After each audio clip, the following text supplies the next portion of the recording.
Hello everyone, आप सभी का फिर से स्वागत है। यह घटना चक्र ज्योग्राफी का डिस्कशन है और आज का टॉपिक है सूर्यातप एवं तापमान। सूर्यातप का मतलब सूर्य का ताप। देखिए, वायुमंडल तथा पृथ्वी की सतह की उष्मा का प्रधान स्रोत सूर्य है, सन है। पृथ्वी के पृष्ठ पर प्राप्त होने वाली ऊर्जा का अधिकतम भाग लघु तरंगदैर्घ्य के रूप में आता है। अतः पृथ्वी को सूर्य से प्राप्त होने वाले लघु तरंगदैर्घ्य सौर ऊर्जा को आगामी सौर विकिरण या सूर्यातप कहते हैं, इंसुलेशन कहते हैं। सूर्य की बाह्य सतह से निकलने वाली ऊर्जा प्रायः स्थिर रहती है। इस तरह पृथ्वी की सतह के प्रति इकाई क्षेत्र पर सूर्य से प्राप्त ऊर्जा प्रायः स्थिर रहती है। इसे सौरिक स्थिरांक कहते हैं। सूर्य की ऊर्जा का स्रोत सूर्य का आंतरिक भाग है, जिसमें अत्यधिक दबाव एवं उच्च तापमान तथा नाभिकीय संलयन यानी न्यूक्लियर फ्यूजन के कारण हाइड्रोजन का हीलियम में रूपांतरण होता है, जिस कारण ऊष्मा का जनन होता है। सूर्यातप का वितरण यानी सूर्य ताप का जो वितरण है, समान रूप में धरातल पर प्राप्त सूर्यातप की मात्रा भूमध्य रेखा से ध्रुव की ओर कम होती जाती है, परंतु प्रत्येक अक्षांश पर प्राप्त सूर्यातप की मात्रा में भी कालिक परिवर्तन होते हैं। सूर्य की उत्तरायण एवं दक्षिणायन की स्थितियों के कारण अत्यधिक सूर्यातप क्षेत्र भूमध्य रेखा के दोनों ओर खिसकता रहता है। अधिकतम सूर्यातप प्राप्त करने वाली तापीय अक्षांश रेखा भूमध्य रेखा पर न होकर 20 डिग्री उत्तरी अक्षांश पर स्थित है। सूर्यातप के वितरण को प्रभावित करने वाले कारक यानी सूर्य के ताप के वितरण को प्रभावित करने वाले जो पहला कारक है वो है आपका सूर्य की किरणों का सापेक्ष तिरछापन। पृथ्वी के गोलाकार रूप के कारण सूर्य की किरणें सर्वत्र समान कोण पर नहीं पड़ती है। सूर्य की तिरछी किरणों के द्वारा सौरिक ऊर्जा का क्षय सीधी किरणों की अपेक्षा अधिक होने से सूर्यातप कम प्राप्त होता है। दूसरा है, सूर्य के प्रकाश की अवधि जितनी अधिक होगी सूर्यातप की मात्रा उतनी ही अधिक होगी। तीसरा, जब सौर कलंकों की संख्या में वृद्धि होती है, सन स्पॉट की संख्या में वृद्धि होती है अर्थात सौर कलंक क्रिया बढ़ती है, तो सूर्य से विकिरण में वृद्धि होती है तथा धरातल पर प्राप्त होने वाली सूर्यातप की मात्रा बढ़ जाती है। इसके बाद है वायुमंडल का प्रभाव। देखिए, सौरिक विकिरण तरंगों को पृथ्वी के सतह तक पहुंचने के लिए पृथ्वी के वायुमंडल से होकर गुजरना पड़ता है। परिणाम स्वरूप सौरिक ऊर्जा के कुछ भाग परावर्तन, विसरण, अवशोषण, प्रकीर्णन आदि क्रियाओं के द्वारा मार्ग में ही नष्ट हो जाते हैं, जिस कारण धरातल पर सूर्यातप की मात्रा कम हो जाती है। ठीक है। देखिए, किसी भी वस्तु की सतह पर पहुंचने वाले विकिरण के जितने भाग का परावर्तन हो जाता है उसे एल्बिडो कहते हैं। याद रखिएगा, किसी भी वस्तु की सतह पर पहुंचने वाले विकिरण यानी ऊर्जा के जितने भाग का परावर्तन हो जाता है उसे एल्बिडो कहते हैं। पृथ्वी का औसत एल्बिडो 30 से 35% है, जबकि पृथ्वी तल पर सर्वाधिक एल्बिडो नवपात हिम से आच्छादित भूमि का है। यानी जो भूमि बर्फ से ढके होते हैं उनका एल्बिडो सबसे ज्यादा होता है, यानी जो प्रकाश का परावर्तन होता है सबसे ज्यादा होता है, 75 से 95% होता है। देखिए, मरुस्थल का एल्बिडो 20 से 30% है। धान की फसल युक्त भूमि का एल्बिडो 3 से 15% है। प्रेयरी भूमि का एल्बिडो 10 से 20% है। और धूलि कणों तथा जल कणों के द्वारा, जबकि इन कणों का व्यास प्रवेशी सौरिक विकिरण की तरंग दैर्ध्य से लंबी होती है, तो धूलि कणों और जल कणों के द्वारा विद्युत चुंबकीय लघु तरंग सौरिक विकिरण के प्रकीर्णन को विसरित परावर्तन कहा जाता है। सूर्य के प्रवेशी विकिरण ऊर्जा के कुछ भाग को किसी तत्व या वस्तु के द्वारा अपने में आत्मसात करने तथा उसे ऊष्मा ऊर्जा में बदलने की प्रक्रिया को अवशोषण कहते हैं। क्या कहते हैं? अवशोषण। जलवाष्प सौरिक विकिरण की अवरक्त विकिरण तरंग तथा बहिर्गामी दीर्घ तरंग यानी पार्थिव विकिरण। तो जलवाष्प सौरिक विकिरण की अवरक्त विकिरण तरंग तथा बहिर्गामी दीर्घ तरंग को आसानी से तथा अधिक मात्रा में अवशोषित करती है, परंतु यह प्रवेशी लघु तरंग सौरिक विकिरण की परावैगनी तरंगों के लिए पारदर्शक होती है, अतः उनका अवशोषण नहीं कर पाती है। मेघीय रातों में यानी जो रात मेघ से आच्छादित होता है, बादल घेरे रहते हैं, उन रातों में वायुमंडल में जल वाष्प की मात्रा साफ रातों की अपेक्षा अधिक होती है। बहिर्गामी पार्थिव विकिरण को जो है जल वाष्प अवशोषित करता है। बहिर्गामी पार्थिव विकिरण को जल वाष्प अवशोषित करता है, फलस्वरूप मेघीय रातों में अपेक्षाकृत अधिक गर्मी महसूस होती है। इसके अतिरिक्त साफ रातों में वायुमंडल में जलवाष्प की कमी के कारण रात्रि के समय पार्थिव विकिरण आसानी से शून्य में चला जाता है और साफ रातें ठंडी महसूस होती है। वायुमंडल में स्थित कणकीय पदार्थों, धूलिकण तथा गैसों के अणुओं के द्वारा प्रवेशी सौरिक विकिरण के कुछ भाग का विभिन्न दशाओं में विसरण तथा उनके बिखराव की प्रक्रिया को प्रकीर्णन प्रक्रिया कहते हैं। याद रखिएगा। देखिए, ऊर्जा संतुलन या ऊष्मा budget, heat budget, energy balance. तो देखिए इंपॉर्टेंट है, ध्यान रखिएगा। ऊष्मा बजट क्या है? सूर्य से पृथ्वी और उसके वायुमंडल की ओर आने वाले विकिरण को प्रवेशी लघु तरंग सौरिक विकिरण कहते हैं। जब पृथ्वी से वायुमंडल में, समझने की कोशिश कीजिएगा, जब पृथ्वी से वायुमंडल में होने वाले विकिरण को बहिर्गामी दीर्घ तरंग पार्थिव विकिरण कहा जाता है। पृथ्वी और वायुमंडल का ऊष्मा बजट, जो वायुमंडल तथा पृथ्वी की सतह के द्वारा प्राप्त सौरिक विकिरण एवं पृथ्वी की सतह तथा वायुमंडल के द्वारा ऊर्जा के क्षय का विवरण है। इससे पृथ्वी एवं वायुमंडल का ऊर्जा संतुलन कहा जाता है। जीटी ट्रीवार्थ के अनुसार ऊष्मा बजट पहला है।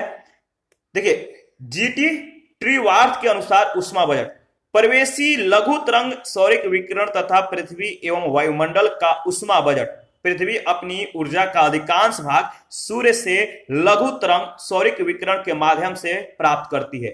इस ऊष्मा ऊर्जा को 100% मान लिया जाता है। यह 100% उस सौरिक ऊर्जा को प्रदर्शित करता है। ठीक है, ध्यान रखिएगा। देखिए, जो पृथ्वी के, देखिए कहने का मतलब कि 100% इस ऊष्मा ऊर्जा को अगर आप 100% मान लेते हैं तो यह 100% उस सौरिक ऊर्जा को प्रदर्शित करता है जो पृथ्वी के वायुमंडल की बाहरी सीमा पर पहुंचती है। इस तरह पृथ्वी के वायुमंडल में प्रवेश होने वाली समस्त सौरिक ऊर्जा का 35% भाग धूलिकणों के द्वारा प्रकीर्णन 6%, बादलों 27% और धरातलीय सतह से प्रत्यावर्तन 2% के क्रियाओं के द्वारा। तो इन सबको सम्मिलित करके 35% भाग अंतरिक्ष में वापस लौटा दिया जाता है। वायुमंडल के द्वारा 14% भाग, इसमें ओजोन, ऑक्सीजन आदि के द्वारा, ठीक है, इसका अवशोषण कर लिया जाता है। पृथ्वी की सतह पर प्राप्त 51% यानी 51% ऊर्जा के अंतर्गत 34% ऊर्जा प्रत्यक्ष सौरिक विकिरण के रूप में तथा 17% ऊर्जा विस्तृत दीवा प्रकाश के रूप में प्राप्त होती है। वायुमंडल की ऊष्मा बजट के अंतर्गत 48% सौरिक ऊर्जा होती है, जिसमें 14% ऊर्जा प्रवेशी लघु तरंग सौरिक विकिरण के अवशोषण एवं 34% ऊर्जा बहिर्गामी दीर्घ तरंग पार्थिव विकिरण से जो है प्राप्त होती है। देखिए, लघु तरंगों के द्वारा सौर विकिरण, यहां पर आप देख सकते हैं फिगर के माध्यम से चीजों को स्पष्ट किया गया है। दूसरा है बहिर्गामी दीर्घ तरंग पार्थिव विकिरण का ऊष्मा बजट। पृथ्वी भी, देखिए जो पृथ्वी है, पृथ्वी भी अपनी सतह से दीर्घ तरंग के माध्यम से वायुमंडल में ऊर्जा का विकिरण करती है। क्या करती है? विकिरण। पृथ्वी से होने वाले पार्थिव विकिरण को प्रभावी विकिरण कहा जाता है। पृथ्वी के द्वारा सूर्य से प्राप्त 51% ऊर्जा में से 23% ऊर्जा को धरातलीय सतह से दीर्घ तरंग विकिरण के रूप में वायुमंडल में लौटा दिया जाता है। इस 23% विकिरण में, याद रखिएगा, इस 23% विकिरण में से 6% ऊर्जा का वायुमंडल के द्वारा अवशोषण कर लिया जाता है। 17% ऊर्जा सीधे शून्य में चली जाती है। पार्थिव ऊर्जा का 9% भाग संवहन एवं प्रक्षोभ में खर्च हो जाता है और 19% ऊर्जा वाष्पीकरण में खर्च हो जाती है। यह ऊर्जा संघनन के बाद संघनन की गुप्त ऊष्मा के रूप में वायुमंडल को प्राप्त हो जाती है। इस तरह वायुमंडल के द्वारा सूर्य से यानी 14% तथा पृथ्वी से 34% प्राप्त कुल ऊर्जा 48% होती है, जो विभिन्न रूपों में विकिरण के द्वारा शून्य में चली जाती है। दीर्घ तरंगों के द्वारा पृथ्वी का विकिरण, आप फिगर के माध्यम से चीजों को स्पष्ट समझ सकते हैं। ठीक है, वायुमंडल को गर्म रखने में दीर्घ तरंग विकिरण ही प्रमुख रूप से जिम्मेदार है। सूर्य के द्वारा प्रवेशी विकिरण तथा पार्थिव विकिरण के अंतर के परिणाम स्वरूप वायुमंडल गर्म होता है तथा कार्बन डाइऑक्साइड आदि, CO2 यानी कार्बन डाइऑक्साइड आदि गैसों के द्वारा हरित गृह जैसे व्यवहार के कारण वैश्विक तापन की स्थिति उत्पन्न हो रही है। देखिए, इस टॉपिक से रिलेटेड जो पहला प्रश्न पूछा गया, कथन ए कह रहा है कि वायुमंडल अधिकांश ऊष्मा परोक्ष रूप से जो है सूर्य से तथा प्रत्यक्ष रूप से पृथ्वी के धरातल से प्राप्त करता है। कारण आर, पृथ्वी के धरातल पर सौर लघु तरंगे पार्थिव ऊर्जा की लंबी तरंगों में परिणत होती है। नीचे दिए गए कूट का प्रयोग कर सही उत्तर का चयन करें। तो बताइए इसका सही जवाब क्या होगा। देखिए इसका जो सही जवाब होगा वो होगा आपका ए ऑप्शन। ए और आर दोनों सही है। आर ए का सही व्याख्या करता है। कैसे? वायुमंडल तथा पृथ्वी की सतह की उष्मा का प्रधान स्रोत सन है यानी सूर्य है। सौरिक ऊर्जा को ही सूर्यातप यानी सूर्य का ताप कहा जाता है। सूर्य से जो ऊर्जा विकिरित होती है वह लघु तरंग सौरिक विकिरण होता है, जबकि पृथ्वी के द्वारा होने वाला उनका विकिरण दीर्घ तरंगों के रूप में होता है, जिसे दीर्घ तरंग धरातलीय विकिरण कहते हैं।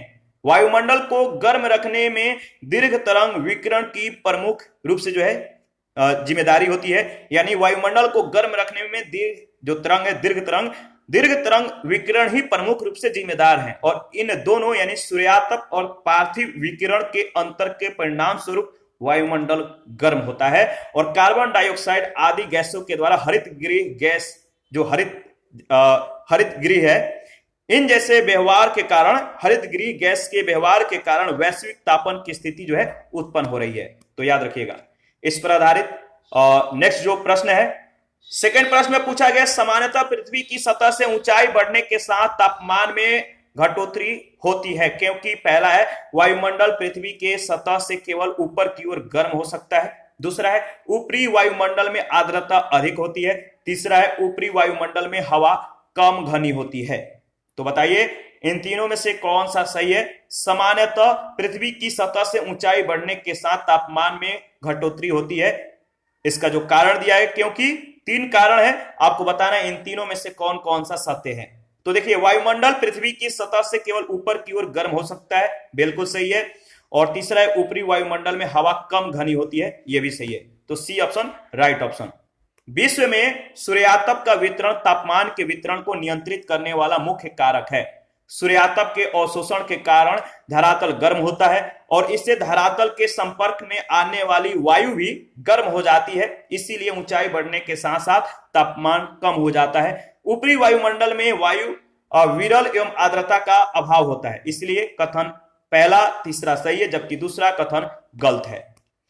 इसके बाद थर्ड नंबर है निम्नलिखित में से कौन सी एक अन्य तीनों की तुलना में अधिक सूर्यातप को परावर्तित करती है। निम्नलिखित में से कौन सी एक अन्य तीनों की तुलना में अधिक सूर्यातप को परावर्तित करती है। तो नौपात हिम से आच्छादित भूमि यानी सी ऑप्शन। पृथ्वी का औसत एल्बिडो 30 से 35% है, जबकि सर्वाधिक एल्बिडो नौपात हिम से आच्छादित भूमि का है। कितना? 75 से 95%। बालू मरुस्थल का एल्बिडो 20 से 30%। धान की फसल युक्त भूमि का एल्बिडो 3 से 15%। प्रेयरी भूमि का एल्बिडो 10 से 20% है। प्रश्न संख्या 4 है निम्नलिखित में से कौन सा एल्बिडो से संबंधित है। निम्नलिखित में से कौन सा एल्बिडो से संबंधित है। वापसी की शक्ति यानी डी ऑप्शन। किसी सतह की परावर्तन